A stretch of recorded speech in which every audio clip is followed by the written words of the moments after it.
The dinner table used to be a place of warmth, but tonight it felt like a courtroom where I was the only one on trial. My husband, Caleb, didn't look at me as he slid a printed bank statement across the mahogany surface. The paper crinkled under his touch, a sharp sound in the stifling silence of the room. His mother, Vivian, sat to his right, a smug smirk playing on her lips that made my stomach churn. Beside her was my own mother, Diane, her arms crossed tightly over her chest. I looked at them, my heart hammering against my ribs, waiting for someone to explain why I had been summoned to this cold assembly. I was still recovering from a terrifying pregnancy complication that had left me weak and buried under mounting medical bills. I had come here to ask for a little grace, perhaps a temporary loan to keep us afloat while I regained my strength. Instead, I saw judgment in every pair of eyes. The air felt heavy, thick with a tension I couldn't quite name yet. I reached for the statement, my fingers trembling. I didn't understand why a bank document was being treated like a weapon, but the look on Vivian's face told me that whatever was coming next would change my life forever. "We're cutting you off, Elena," Vivian said, her voice dripping with a fake kind of pity that felt like acid. I blinked, looking from her to Caleb, but he remained fixated on his glass of water. "Not just the money," my mother added, her tone even colder. "We're done with the drama, the constant needs, and the ungrateful attitude. You've become a burden to this family." I felt the blood drain from my face. I wasn't asking for a luxury lifestyle. I was asking for help because I had almost lost my baby and my health in the same month. "I'm not being dramatic," I whispered, my voice cracking. "I had surgery.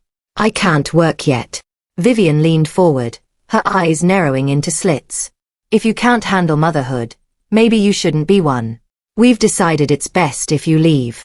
My jaw dropped. Leave. This is my home. I helped pay the down payment with my savings. Caleb finally looked up, but there was no love in his eyes, only a calculated frost. "The house is in my name, Elena. Mom is right. You need to go." As I grabbed my coat, humiliated and shaking, my phone buzzed in my pocket. It was a text from Marcus, my estranged father I hadn't seen in 10 years. I heard what happened. "Don't go to a hotel. I'm outside." I walked out of the house into the biting night air, my legs feeling like lead. I expected to see a broken-down car or a man looking for a handout, matching the image my mother had painted of him for a decade. Instead, a sleek, midnight black SUV was idling at the curb. Standing beside it was Marcus. He wasn't the disheveled, struggling mechanic I remembered from my childhood. He stood tall, wearing a well-tailored coat, radiating a sense of calm confidence that stopped me in my tracks. He looked like a man who commanded rooms, not a man who abandoned his family because he couldn't hack it. I stopped several feet away, clutching my bag to my chest like a shield. "How did you even know I was here?" I demanded, my voice shaking from the cold and the betrayal I had just experienced inside. Marcus didn't move toward me, giving me my space. "I've been watching from a distance, Elena. Not stalking, just keeping an eye out." I knew things were getting bad with Caleb. I shook my head, refusing to step closer to the vehicle. "I don't want your help. You left us." Marcus looked at me with a profound sadness. "Your mother didn't tell you the truth about why I left," he said quietly. I froze. "The truth," I repeated, a bitter laugh escaping my throat. "The truth is you walked out when your business folded and left us with nothing. That's the story I've lived with for 10 years. Marcus sighed, the steam from his breath curling into the night air. "I didn't walk out, Elena. I was forced out. Diane made sure of that. She told everyone I abandoned you because it was easier than admitting what she really did." I wanted to scream at him, to tell him he was lying, but something about his steady gaze made the words die in my throat. I looked back at the house, where the lights were warm and bright, but the people inside were monsters. I had no money, no home, and a husband who had just discarded me like trash. Marcus opened the passenger door of the SUV. "You don't have to believe me tonight," he said, "but you can't stay on the street in your condition. I have plenty of room, and I promise you'll be safe." My pride fought against my desperation for a long moment. Finally, the chill of the wind won. I walked forward and climbed into the car, leaving my old life behind in the rearview mirror as we pulled away from the curb. As Marcus drove, the silence in the car wasn't awkward, it was heavy with history. I watched the city lights blur past, wondering how my life had unraveled in a single evening. Marcus eventually turned into a quiet, high-end gated community I hadn't even known existed. He pulled up to a beautiful modern home with clean lines and soft exterior lighting.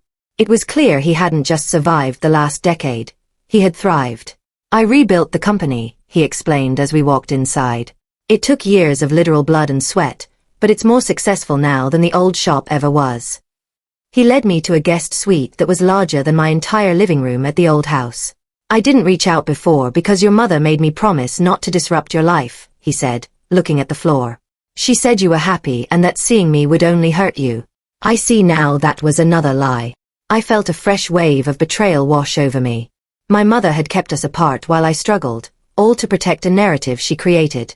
Marcus turned to leave, pausing at the door. "Stay as long as you need. No strings attached. We'll talk more tomorrow." The next morning, the reality of my financial situation hit me like a physical blow. I sat at the kitchen island in Marcus's house, my laptop open. I tried to log into my joint bank account with Caleb, the one where my disability payments and our shared savings were kept. My heart skipped a beat when the screen flashed, "Invalid credentials." I tried again, thinking I'd made a typo. Nothing. I called the bank, and after a grueling 20 minutes on hold, the teller confirmed my worst nightmare. The account had been drained and closed 2 days ago. Caleb had taken every single penny, including the money I had set aside for the baby's nursery. Marcus walked in, carrying 2 mugs of coffee. He saw my face and immediately set the mugs down. "What happened?" he asked. I told him through clenched teeth, the tears finally starting to sting my eyes. He didn't look surprised, which bothered me. "Elena, would you give me permission to have someone look into Caleb's finances?" he asked quietly. "I have resources that can find things a standard bank search might miss." I nodded, feeling too exhausted to fight. I had nothing left to lose, so I gave him his full name and social security number. Within a few hours, Marcus called me into his home office. He looked grim as he turned a computer monitor toward me. "My investigator found this," he said, pointing to a series of offshore accounts and digital footprints. "Caleb has a massive gambling debt. We're talking hundreds of thousands of dollars." I stared at the numbers, my head spinning. The burden they talked about last night wasn't my medical bills or my pregnancy. It was a calculated move. "They pushed me out because they knew the debt collectors were coming," I whispered, the realization chilling me to the bone. "They wanted me gone so I wouldn't be there when the legal hammer dropped, and they wanted to keep whatever assets were left for themselves." Caleb hadn't just stopped loving me. He had turned me into a strategic casualty. "He's been using your name to sign for some of these loans too," Marcus added, his voice low and dangerous. I felt like I was drowning. My husband was a stranger, and my mother was his accomplice. Marcus reached across the desk and put his hand over mine. "Don't panic. Now that we know the game, we can start playing it back. But first, you need to see what his mother is doing." I opened my phone and saw a notification for a new post from Vivian. She had posted a photo of a serene garden with a caption that made my blood boil. "Some women play the victim when they can't handle adult responsibilities. It's sad when people choose drama over family duty, but we must protect our peace." The comments were already filling up with her friends, offering sympathy for how hard it must be to deal with a daughter-in-law like me. My phone started buzzing with messages from mutual friends asking if I was okay or if the rumors were true. The humiliation was a physical weight, pressing down on my chest until I could hardly breathe. I started to type a furious response, my thumbs flying over the screen. Marcus reached out and gently took the phone from my hand. "Not yet, Elena," he said firmly. "Responding now makes you look exactly like she wants you to look, emotional and unstable. Let them keep talking. Let them dig their own graves. Every word she posts online is evidence of her intent to defame you." I wanted to scream, to defend my name, but Marcus's calm was infectious. I took a deep breath and let the phone go. He was right. The storm was coming, but I needed to be the one holding the umbrella. The situation escalated quickly. 2 days later, I received an alert from a real estate monitoring service I'd set up months ago. Caleb was moving to refinance our house. I pulled up the documents Marcus's attorney managed to intercept. My heart stopped when I saw my signature at the bottom of the digital filing. It looked perfect, but I knew I hadn't signed anything. He had forged my digital signature to pull equity out of our home, Money he likely intended to use to pay off his gambling debts or vanish. He's serving himself at this point, Marcus said, looking over my shoulder. He's desperate. We didn't wait. Marcus's attorney filed an emergency freeze order on all marital assets, citing fraud and forgery. We didn't send a warning. The first Caleb knew of it was when he was served at his office in front of his colleagues. My phone rang 10 minutes later. It was Caleb. When I answered, he didn't even say hello. He was screaming, calling me a traitor and a snake. "You're going to ruin everything," he yelled. For the first time in our marriage, I didn't cry or apologize. I felt a strange, cold clarity. "No, Caleb," I said calmly. "You ruined everything when you touched my signature." I hung up before he could respond. The next afternoon, a familiar car pulled into Marcus's driveway. It was my mother. She didn't knock. She pounded on the door until Marcus opened it. I stood in the hallway, watching as she stormed into the foyer, her face flushed with rage. "How dare you?" she shrieked at Marcus. "How dare you fill her head with these lies and interfere in her marriage? You're a manipulator, Marcus. You always were." Marcus didn't flinch. He stood his ground, looking down at her with a weary expression. "I haven't told her a single lie, Diane. I've only shown her the documents Caleb was too sloppy to hide." My mother turned her glare toward me. "Elena, pack your bags. You're coming home with me right now. This man is using you to get back at me." I didn't move. "Caleb forged my name, Mom. Did you know about that?" She paused, just for a second, but it was enough. "He was trying to save your future," she snapped. Marcus stepped forward then, his voice dropping to a deadly quiet level. "Why didn't you tell her about the trust, Diane?" The room went dead silent. I stepped forward, looking between them. "What trust?" I asked, my voice barely a whisper. My mother's face went from red to a ghostly, sickly white. "Your grandfather," Marcus said, keeping his eyes on Diane, "left a trust fund specifically for Elena. It was meant to be hers when she turned 25 or when she started a family. But Diane, you were the trustee, weren't you?" I looked at my mother, waiting for her to deny it. She didn't. She started fumbling with her purse, looking for her keys. "That money was for family expenses," she muttered, her voice losing its edge. "I used it to make sure you had a good life, Elena." Marcus laughed, a harsh, humorless sound. "You used it to fund Caleb's investments, didn't you? You saw a way to keep Elena under your thumb by making her financially dependent while you siphoned off her inheritance." I felt a wave of nausea. Every time I had felt guilty for needing help, every time I had thanked my mother for her generosity, she had been handing me my own money, or worse, giving it to the man who was currently destroying my life. "There's almost nothing left, is there?" I asked. My mother wouldn't look at me. She turned and walked out the door without another word. The silence that followed was deafening. My own mother had robbed me to support a gambler. Marcus took me into his study and handed me a thick manila folder. "I didn't want to show you this until I was sure," he said. Inside were bank transfers dating back 5 years. I saw the trail clearly, large sums moving from the trust account into an LLC owned by Caleb. It wasn't just a few mistakes, it was a systematic looting of my future. They had been aligned from the very beginning. I realized then that my marriage wasn't just a failure of love, it was a business arrangement for them. I wasn't the burden they claimed I was at that dinner table. I was the golden goose, and once they had plucked every feather, they decided to cook me. I sat in the leather chair, the weight of the betrayal finally breaking through my defenses. I didn't just cry, I shattered. I wailed for the loss of the mother I thought I had and the husband I thought I loved. Marcus didn't try to stop me. He didn't offer platitudes or say, "I told you so." He just sat nearby, a steady presence in the dark. "You don't have to be small anymore, Elena," he said softly. "The truth is out. Now we build the consequences." Something shifted inside me that night. The sadness didn't disappear, but it was joined by a cold, hard resolve. We met with Marcus's legal team the following morning to file a civil claim against my mother for breach of fiduciary duty. We also moved forward with the divorce, citing financial fraud. When the news hit, Caleb went into a full-blown panic. He sent me dozens of texts, ranging from professions of undying love to vile threats. Vivian, true to form, took to social media again. She started calling me a gold digger who was trying to rob her hard-working son through a shady long-lost father.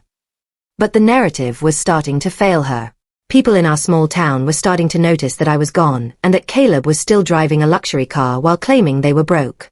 A few of my old friends reached out to apologize for believing the rumors. I didn't respond to the negativity. I just watched as the legal wheels began to turn. Marcus taught me that the best response to a loud lie is a quiet, documented truth. We were collecting everything, waiting for the right moment to let the public see the real Vivian and Caleb. The perfect family facade didn't just crack, it exploded. Vivian had a habit of posting her Ring doorbell videos to a local neighborhood app, usually to complain about delivery drivers or suspicious people.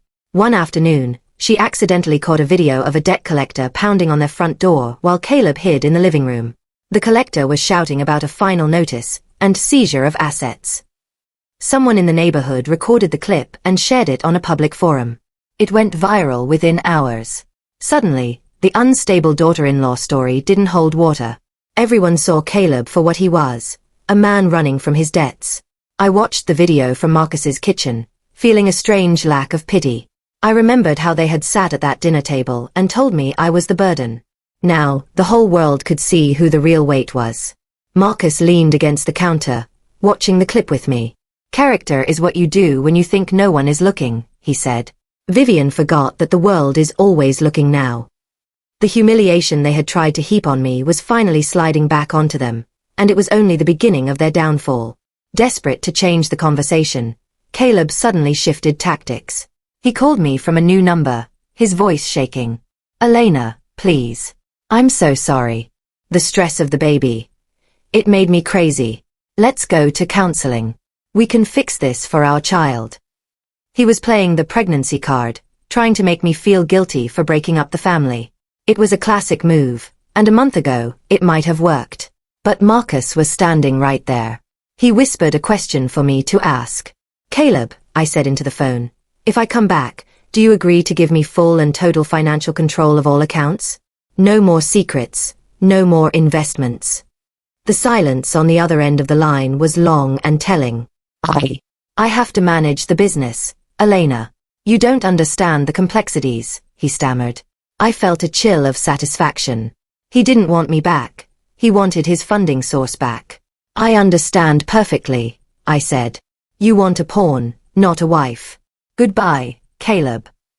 I hung up and blocked the number. I looked at Marcus and finally smiled. "He couldn't even lie well enough to win me back," I said. "He's lost his touch." The preliminary court hearing was the first time I had seen my mother and Caleb in person since the night I was kicked out. The courtroom was small and smelled of old paper and floor wax. Diane sat on one side with her lawyer, looking aged and nervous. Caleb sat next to her, looking pale. When the judge began reviewing the bank records Marcus's team had prepared, the atmosphere shifted. Our forensic accountant laid out the withdrawals from my trust fund with surgical precision. Every time a family expense was mentioned, the accountant matched it to a payment for a gambling site or a high-interest loan in Caleb's name. My mother tried to argue. "I invested in my family," she cried out, drawing a sharp rebuke from the judge. "Ma'am," the judge said, peering over his glasses, "paying off a son-in-law's baccarat debts is not a standard family investment for a trust. This is a clear breach of your duties." I watched Caleb's face as he realized his mother wasn't going to be able to protect him this time. He avoided my eye contact the entire time, staring at his hands as if he could hide the truth in his palms. Vivian wasn't in the courtroom, but she was busy online. She posted a 12-minute rambling video on her page, blaming Marcus for everything. She claimed he was a shadowy figure who had kidnapped me and was using his wealth to bully a grieving family. It was a desperate, unhinged rant. However, in her anger, she let a crucial detail slip. She admitted that they had needed the money fast because of predatory lenders who were threatening their home. She thought she was being the victim of the lenders, but the viewers saw something else. They saw a woman admitting to financial fraud to cover up her son's mistakes. The video went viral, but the comments were brutal. People pointed out that she had spent weeks calling me a liar while she was hiding the truth. The local news even picked up the story, featuring the viral family drama on their evening segment. Vivian had effectively handed the prosecution all the evidence they needed to show that the family was aware of the debts and the source of the funds. She had tried to burn me down, but she had only set her own house on fire. As the legal walls closed in, Diane made one last desperate move. During a mediation session, she looked me in the eye and said the most hurtful thing she could think of. "You're so loyal to Marcus, but he's not even your biological father, Elena. He's a stranger who's using you." I felt the world tilt for a moment. I looked at Marcus, expecting him to be shocked or angry. Instead, he just looked tired. He reached into his briefcase and pulled out a DNA test result dated 12 years ago. "I already know, Diane," he said quietly. He handed the paper to me. It confirmed what she said. He wasn't my biological father. "I found out right before the divorce," Marcus explained to me, ignoring my mother's stunned silence. "I stayed because I didn't care about the blood. I cared about the little girl who called me Daddy. I only left because you threatened to accuse me of abuse and send me to prison if I fought for her. I chose to stay away so she wouldn't have to grow up watching her father behind bars." I looked at the man who had raised me, the man who had saved me, and realized that love was a choice, not a biological requirement. The truth about why Marcus had disappeared for a decade broke my heart, but it also mended it. He hadn't abandoned me because he was weak. He had sacrificed his relationship with me to protect my childhood from an ugly legal battle. "I thought if I just stayed quiet, you'd have a peaceful life with your mother," he said, his voice thick with emotion. "I didn't realize she was building a cage for you." I walked over and hugged him, the first real hug we had shared in 10 years. He held me tightly, and for the first time in months, I felt truly safe.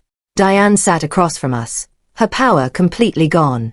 Her biggest secret was out, and it had failed to destroy the bond it was meant to sever.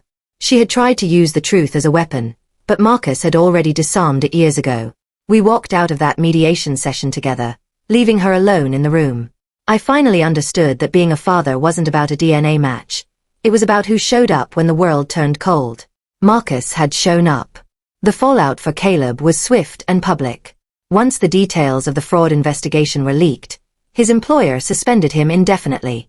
A company doesn't want a vice president who forges signatures and hides massive gambling debts. His reputation in the city was ruined.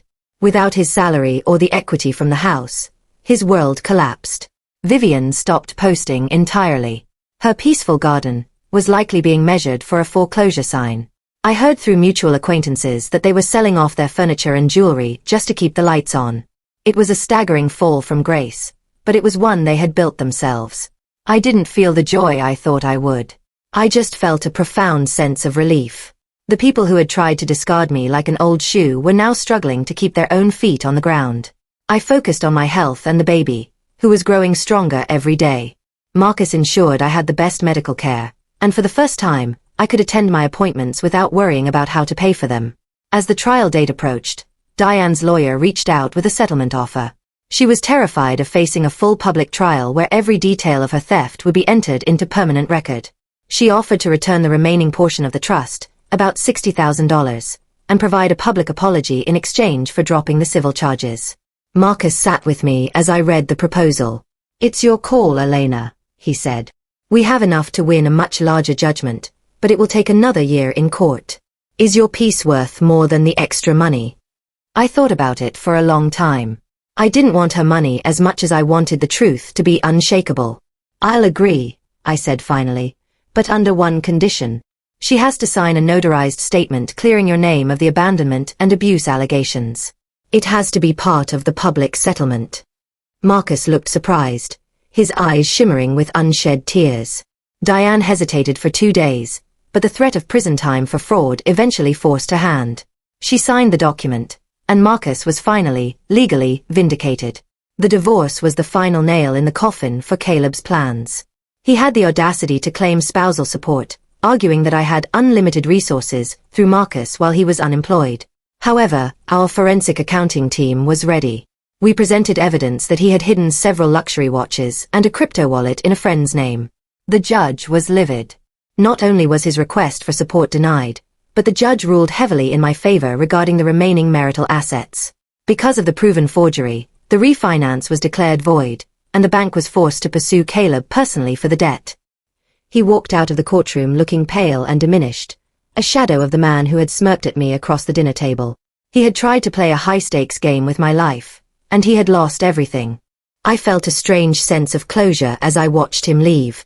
He was no longer a monster. He was just a small, dishonest man who would spend the rest of his life paying for his mistakes.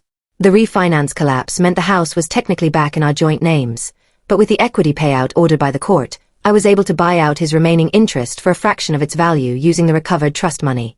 I didn't want to live there, though. The walls held too many bad memories.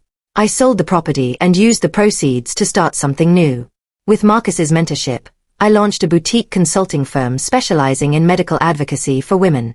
I wanted to help others who found themselves in vulnerable positions, ensuring they had the resources and knowledge to fight for their rights. Working alongside Marcus was a dream I hadn't known I had. He didn't do the work for me. He taught me how to do it myself. I learned about contracts, negotiations, and business ethics from a man who had built an empire from the ashes of a ruined shop. My independence wasn't just about having money. It was about having the skill and confidence to never let anyone treat me as a burden again. The public reckoning was complete. Vivian eventually deleted all her social media accounts and moved to a different town, unable to face the people she had lied to. My mother, Diane, relocated quietly to a small apartment, living on a meager pension, her reputation in tatters. The narrative in our community shifted entirely. I wasn't the unstable or dramatic one. I was the survivor of a coordinated effort to isolate and exploit me. I reconnected with the friends who had stood by me and even forgave some of those who had been misled. My life felt lighter, cleaner. The baby was born healthy and strong, a beautiful little girl I named Marcella, after the man who had shown me what family really meant. When I looked at her, I promised she would never grow up in a world of lies and manipulation. She would know her grandfather, and she would know that her mother was a woman who stood up for herself when the world tried to push her down. Months later, on a quiet Tuesday afternoon, Marcus asked me to meet him at a small modern office building downtown. He handed me a folder, his eyes twinkling with pride. Inside was the deed to the building, fully paid off and in my name. "This isn't a gift because you need saving, Elena," he said, holding my hand. "It's a foundation because you deserve security. You've built a successful business, and now you have a permanent home for it." I looked at the deed, then back at him. "Why did you do all this, Dad? After all those years of silence?" He smiled softly, a look of pure contentment on his face. "I didn't save you, Elena. You saved yourself the moment you walked out that door and into my car. I just provided the light so you could see the path. I didn't help you because of a sense of duty. I helped you because I finally got to stand beside the woman I always knew you could become." The final scene of my story wasn't one of revenge or anger. It was a scene of quiet independence. The people who tried to discard me were irrelevant now. I had a daughter, a father, and a future that belonged entirely to me.